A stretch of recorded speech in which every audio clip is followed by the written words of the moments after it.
जय Hind students, class 11th exercise 13.1 question number 13 to 22 I am going to take in this video. Question number 13, sin ax upon bx, limit x tends to 0, sin ax upon bx. अभी मैं इसके बारे में एक short revision ले रही हूँ. Okay, limit x tends to 0, sine x upon x ये 1 होता है बच्चों, है ना. और इसका प्रूफ कि ये 1 क्यों होता है मैंने अपने इंट्रोडक्टरी वीडियो जो था उसमें इंट्रोडक्शन था वो मैंने पूरा दिया है. उसका लिंक बच्चों मैं इस के डिस्क्रिप्शन बॉक्स में दे रही हूँ, आप देख लीजिएगा. ठीक है, इसी में आगे बढ़ते हुए बस मुझे इतना सा बताना है आपको कि ये एक्चुअली साइन 0/0 1 होता है, ये कहना चाह रहे हैं, है ना. तो यहाँ पर अगर 2x है, 2x यहाँ भी 2x, तो यहाँ 2x इज इक्वल टू 0 करो या केवल x is equal to 0, ultimately मुझे ये रूप मिलना चाहिए, तो ये 1 हो जाता है ना. तो ये फॉर्मूला इन क्वेश्चंस में जो हम आगे करने जा रहे हैं उनमें यूज होगा. एक चीज और बच्चों, अगर ये साइन एक्स अपॉन एक्स 1 होता है, इसमें एक काम करो, आप cos x upon cos x से मल्टीप्लाई कर दो, तो साइन अपॉन कॉस एक्स क्या हो गया, limit x tends to 0, sine upon cos बच्चों हो गया 10x upon x into cos x is equal to 1. x यहाँ पर 0 रख दिया तो cos 0 कितना होता है, 1 होता है. यानी कि घुमा फिराकर एक चीज़ और सामने आ गई, एक फॉर्मूला और आ गया, वो ये कि 10x अपॉन एक्स भी 1 होता है. अगर कहीं पर ऐसा हो तो हम अप्लाई करेंगे बच्चों. 0 होना चाहिए, ये नहीं कि इन्फिनिटी हो, 1 हो, उसके लिए भी है लेकिन वो बाद में, अभी इतना. ठीक है, और क्या याद रखना है आपको वो देख लीजिए. आप 2-3 चीज़ें याद कर लो. 1 प्लस कॉस 2x का फॉर्मूला रिमाइंड कर लो क्या होता है, 2 cos square x. 1 minus cos 2x क्या होता है, 2 साइन स्क्वायर एक्स. ये छोटी छोटी चीज़ें माइंड में रख लीजिएगा. ठीक है, क्वेश्चन नंबर 13 बच्चों, मैंने ये क्वेश्चंस ऐसे लिखे हैं और मुझे यहाँ रखे हुए दिख रहे हैं. हाँ, तो मैं इसको पेपर को यहाँ लाने और ले जाने में टाइम वेस्ट नहीं करूँगी. ओके, चलिए ये देखिए, ये है जो हमारा फॉर्मूला है, उसके हिसाब से जो यहाँ पर है वही नीचे होना चाहिए. यानी कि साइन ए एक्स है ना, तो यहाँ भी ए एक्स होना चाहिए, बी एक्स नहीं. आप क्या करो, a अपॉन ए से मल्टीप्लाई कर दो, फिर a यहाँ शिफ्ट कर देना, b इसको इधर खिसका देना क्योंकि मल्टीप्लिकेशन है ना. b into x into a कर लो, या a into x into b, commutative होता है ना, क्रमचय संचय क्या बोलते हैं उसको, क्रम विनिमय नियम, तो यहाँ अप्लाई होता है ना. तो ये हो गया limit x tends to 0, sine a x. ये बच्चों ये वाला a इस x के साथ आ गया, ये हो गया ए एक्स. ठीक है, ये a अलग है, ये b भी अलग हो गया. अब ये जब आपने अप्लाई किया ना तो 1, और 1 इंटू ए अपॉन बी से आंसर आ गया a upon b. Got it. Now question number 4, limit x tends to 0, sine a x upon sine b x. यहाँ पर a और b 0 नहीं है ये बोल रहे हैं. ठीक है, तो बेटा साइन ए एक्स के अपॉन में ए एक्स चाहिए, और बी एक्स के अपॉन में बी एक्स चाहिए. तो क्या करें, limit x tends to 0, sine a x के अपॉन में ए एक्स चाहिए ना, तो लगा दो, लेकिन जब नीचे लगाया है तो ऊपर भी लगा दो फिर, है ना. यहाँ पर नीचे क्या है, नीचे है हमारा साइन बी एक्स, ऊपर क्या चाहिए बी एक्स, तो लगा दो, नीचे भी लगाना पड़ेगा. बस बी एक्स से बी एक्स कैंसिल, आपको आपका सवाल वापस. हाँ, अब यहाँ एक्स से एक्स हो रहा है कैंसिल. ठीक है, अब देखिए ये एक तरीके से इन दोनों का प्रोडक्ट है और प्रोडक्ट की ये लिमिट है ना. तो अभी मैं इस प्रोडक्ट को डिवीजन में कन्वर्ट कर रही हूँ. ये जो मल्टीप्लिकेशन है ना, इसको मैंने बना दिया डिवीजन. डिवीजन में ये क्या हो गया, sine b x upon b x. उल्टा हो जाएगा ना बच्चों कि नहीं, आपको पता है ना, a upon b divided by c upon d होता है, a upon b into c upon d में कन्वर्ट होता है। इंटू को डिवीजन में कर रहे हैं तो उल्टा ऐसा हो जाएगा। और ये ए अपॉन बी, और कॉन्स्टेंट्स जो होते हैं ना वो लिमिट से बाहर होते हैं। कांस्टेंट को लिमिट से कोई लेना देना नहीं है। ठीक है। नाउ डिवीजन, आपने अलजेब्रा ऑफ लिमिट्स पढ़ा था, उसमें हमने क्या पढ़ा था? लिमिट अगर f x upon g x है, इसका मतलब क्या होता है? Limit f x upon limit g x, यही होता है ना। तो फिर ये डिवीजन है, मतलब इसकी लिमिट डिवाइडेड बाय इसकी लिमिट, यही रूल लगेगा। Limit x tends to zero sine a x upon a x divided by limit x tends to zero sine b x upon b x, और इन सब के मल्टीप्लिकेशन में ए अपॉन बी। बच्चों इस चीज़ को समझो। अब देखो, अगर ये हमको ऑब्जेक्टिव टाइप आते हैं, ये वाले क्वेश्चंस ओटी भी आते हैं, एमसीक्यूज, तो टिक लगाना है। Academics, now it is 1 divided by 1 and multiplied by a upon b. So your answer will be a upon b. Now question number 15 I am taking here. Limit x tends to pi sin pi minus x upon pi pi minus x. ठीक है, यहाँ पर क्या कीजिए? Let pi minus x is equal to t substitute कर दीजिए।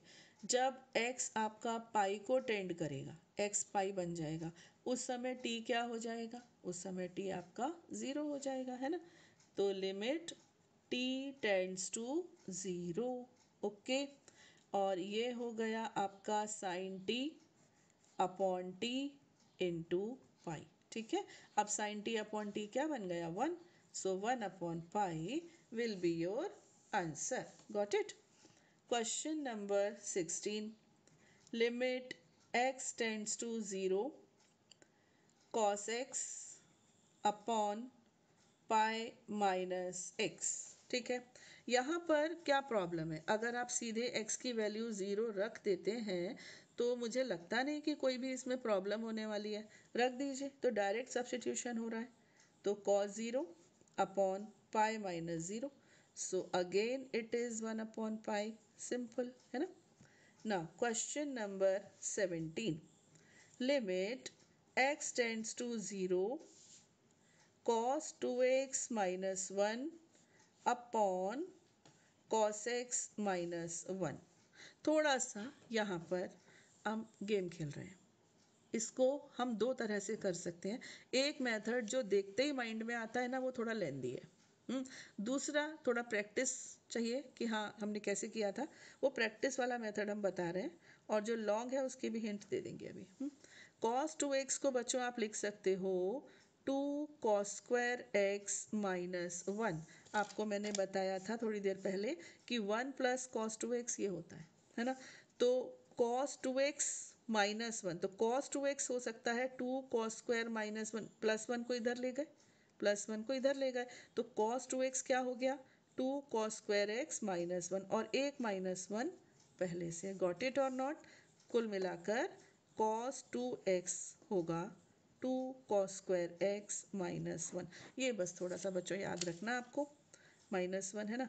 और upon में क्या है? अपॉन में है cos x माइनस 1। ठीक है, तो फिर limit x tends to zero 2 cos square x minus 2 upon cos x minus 1।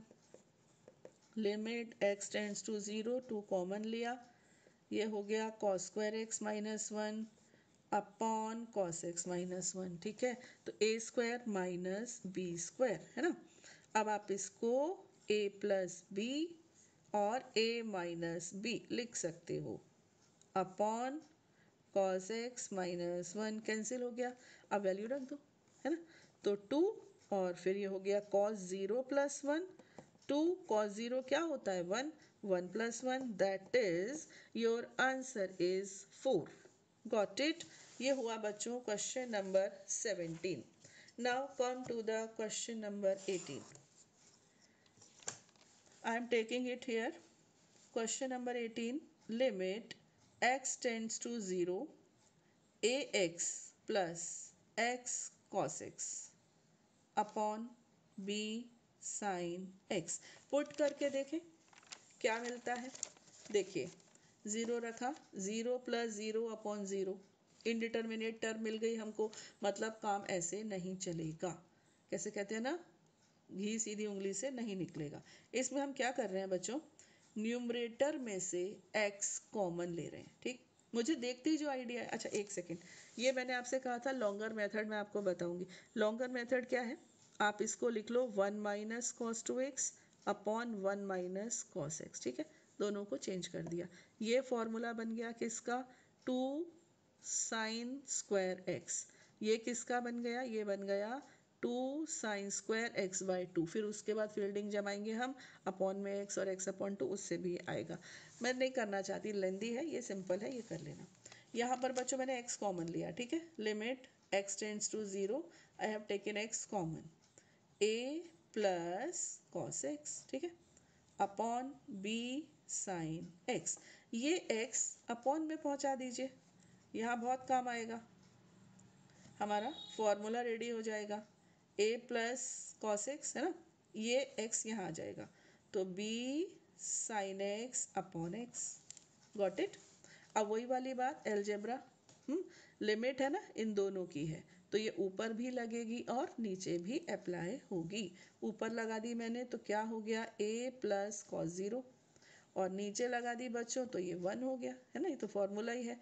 कुल मिलाकर आंसर आ गया a upon b। Got it. Sorry, a plus 1, cos 0 तो 1 होता है ना, a प्लस 1 अपॉन b। ठीक है, now question number 19. 19 is limit x tends to 0 x sec x।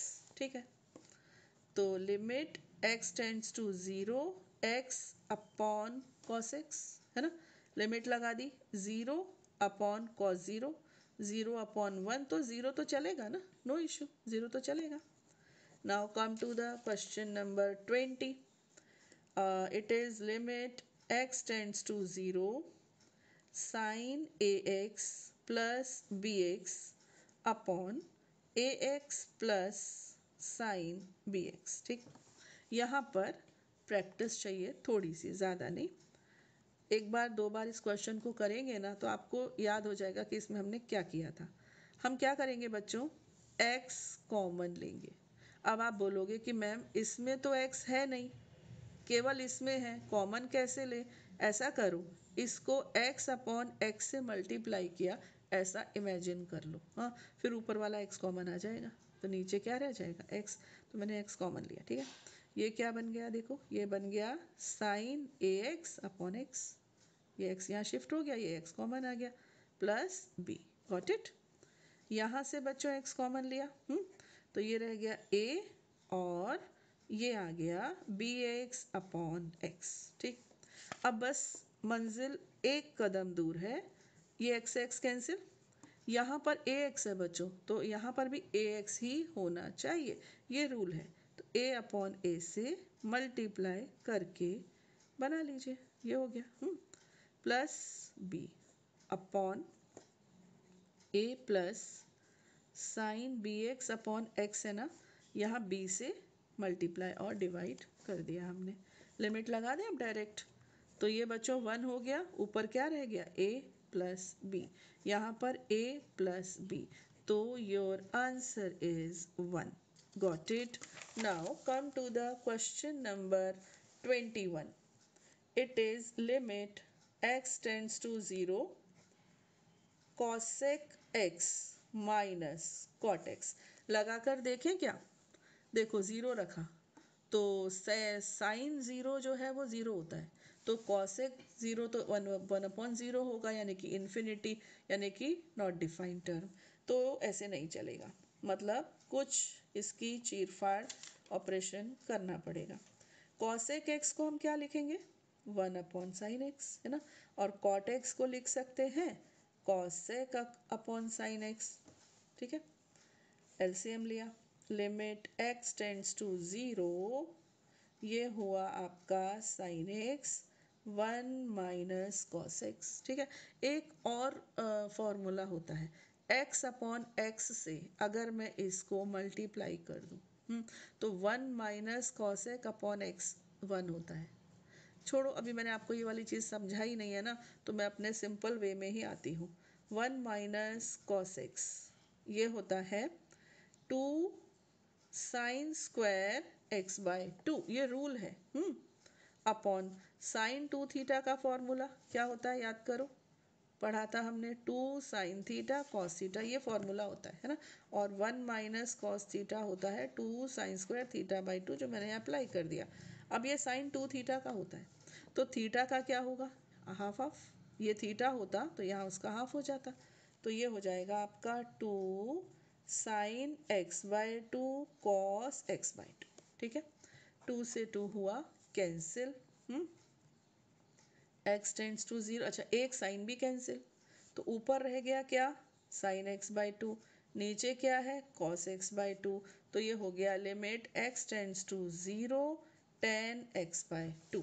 ठीक, अब हम रख देंगे 0 x के प्लेस पर, तो ये हो जाएगा लिमिट, सॉरी डायरेक्ट रख दो ना, तो क्या हो जाएगा tan 0 और tan 0 0 0, तो tan 0 0 होता है, तो 0 तो चलेगा ना, 0 की कोई इशू नहीं है, इन्फिनिटी नहीं होना चाहिए। Now last question of this video is limit x tends to pi by 2 tan 2x upon x minus pi by 2। ठीक है, तो इसमें हम क्या करें, लेट मी थिंक। सबसे पहले हम इसको t रखते हैं। ठीक है, putting x minus pi by 2 is equal to t. तो x क्या हो गया, t प्लस पाई बाई 2, है ना, और x माइनस पाई बाई 2 को आपने t लिया, जब x पाई बाई 2 पर पहुंचेगा तो t कहाँ टेंड कर जाएगा, t 0 पे पहुंच जाएगा। ये अब हमारा क्वेश्चन का स्वरूप चेंज हो चुका है। अब हमारा क्वेश्चन है t tends to 0 tan 2, okay, ये x है, x के प्लेस पर क्या आ जाएगा बच्चों, t प्लस पाई बाई 2, ये आ जाएगा ना x के प्लेस पर, हाँ, और अपॉन में ये t बन चुका है, x माइनस पाई बाई 2 को तो आपने t लिया, ये हो गया। अब लिमिट t टेंड्स टू 0, इसको ओपन किया तो ये हो गया tan 2t प्लस पाई, हो गया कि नहीं, 2 से 2 कैंसिल, अपॉन टी, क्वाड्रेंट बना लें फटाफट छोटे से, तो pi plus theta, pi plus theta है ना बच्चों, तो ये वाला क्वाड्रेंट हुआ थर्ड, और थर्ड क्वाड्रेंट में tan कैसा होता है, पॉजिटिव, तो ये हो जाएगा limit t tends to 0 tan 2t upon t, ये होगा। ठीक है, अब हमने अभी आपको स्टार्टिंग में, इस वीडियो के स्टार्टिंग में ही बता दिया कि limit x tends to 0 tan x upon x भी 1 होता है, बताया। लेकिन यहाँ और यहाँ सेम होना चाहिए ना, तो यहाँ t अकेला है, तो क्या करो, 2 से मल्टीप्लाई 2 से डिवाइड, यानी मल्टीप्लाई डिवाइड जो भी समझो। अब ये बच्चों क्या आ गया, हमारे फॉर्मूले के हिसाब से ये हो गया 1 इंटू 2 दैट इज 2।